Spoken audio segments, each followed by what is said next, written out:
In this video, we're going to talk about some of the benefits of using Facebook in the classroom. We're also going to discuss a few of the risks, and I'm going to give you some tips on how you can sort of overcome some of the risks of using Facebook in the classroom. So, first of all, why should we use Facebook in the classroom, or why should we want to use Facebook in the classroom? Well, first of all, a lot of students are already comfortable with the platform. We all know as teachers that our students and that students in general are very, very active and engaged on Facebook in general. So if it's a place that they're already comfortable to interact, then perhaps it's a great way to encourage that interaction.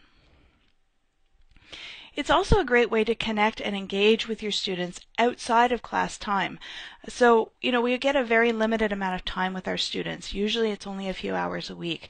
If we can find ways to continue the conversations that we're having in class outside of class, then it creates a much more enriching experience for everyone.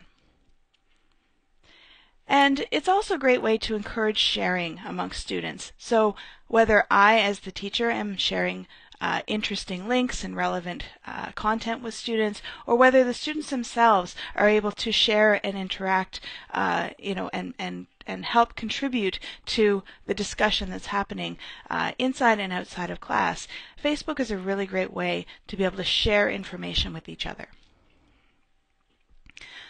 So what kinds of things can you do with your class? Sometimes when you're first starting out with these platforms, it can be a little bit daunting. You're not really sure exactly where to get started. So here are a few ideas.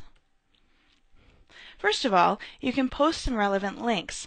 So for example, in my web media class, we often talk about different types of social media tools and their impact on major news events or news stories.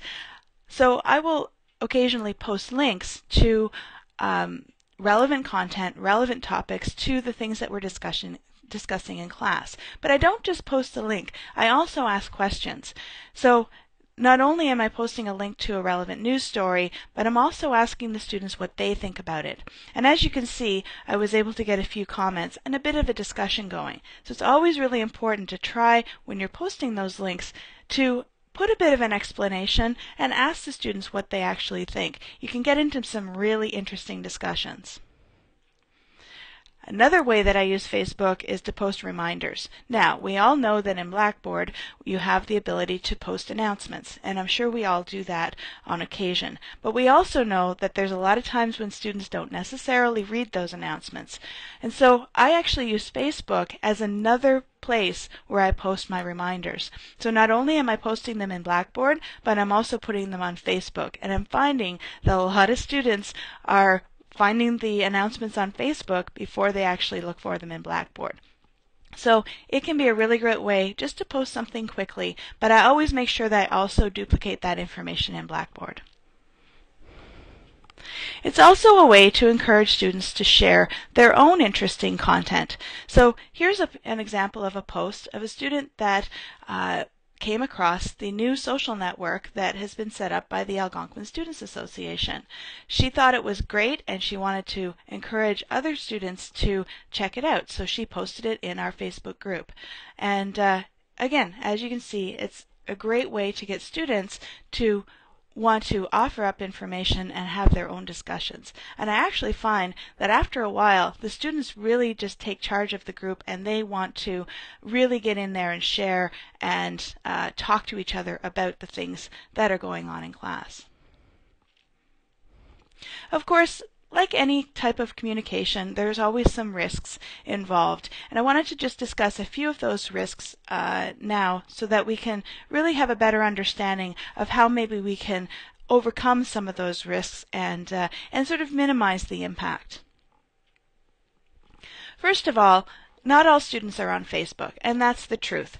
While by and large a huge majority of people are using Facebook, there are always a few people that for whatever reason do not use the tool, and that's totally fine. I never ever force anybody to use the tool if they don't want to or if they're not comfortable. However, what I usually do is I will post information on Facebook. I will encourage people to join the group if they want to, but I don't just make the content exclusive to Facebook. So if it's an announcement, for example, or if it's perhaps a link that I'm posting. I'll also make sure that I mention those things in class, but I also will mention them on Blackboard for anybody who may not have seen it on Facebook because they're not using the tool.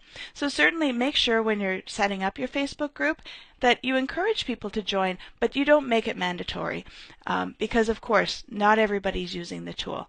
But for those who do use it, it can be a really great place to share and learn and get some extra content for and material for their learning process. Some people do worry that there may be the opportunity that somebody might post something inappropriate to the Facebook group. And certainly this is a risk. It could happen. I just make sure at the very beginning of the year that I am very, very clear on what the purpose of the group is and what students can and can't post. I also monitor the group very carefully. I keep my notifications turned on so I know via email whenever somebody posts. And if I was to see anything inappropriate, I would immediately be able to take that post offline and address the issue. I can tell you, though, that in about 5 or 4 years that I've been using Facebook in my classroom, I have never once had a situation where I had to pull a student's post down. And I think a big part of that is just because I'm very clear about what the group is for, what the purpose is, and also that students are there to share with each other, and they sort of do that in the spirit of the class itself. This is a big one. A lot of teachers don't want to use Facebook because they feel that their Facebook profile is a personal space. They don't want students to see personal photos or personal posts, and that's completely understandable. However, one thing you should know about Facebook is that you can actually create a Facebook group that will allow you to keep your personal profile and the group separate. That basically means that just because you and your students are part of the same Facebook group doesn't mean that you have to be friends on Facebook. So if you're not comfortable, or if your students aren't comfortable with posting on or with being friends with you on Facebook, then you don't really need to be. You can still have that level of interaction in the group, and nobody has to see your personal photos or your personal posts. So you can keep those things completely separate, and that's a good thing. In a future tutorial, I will be discussing how to set up a Facebook group, so check that out if you want to know more.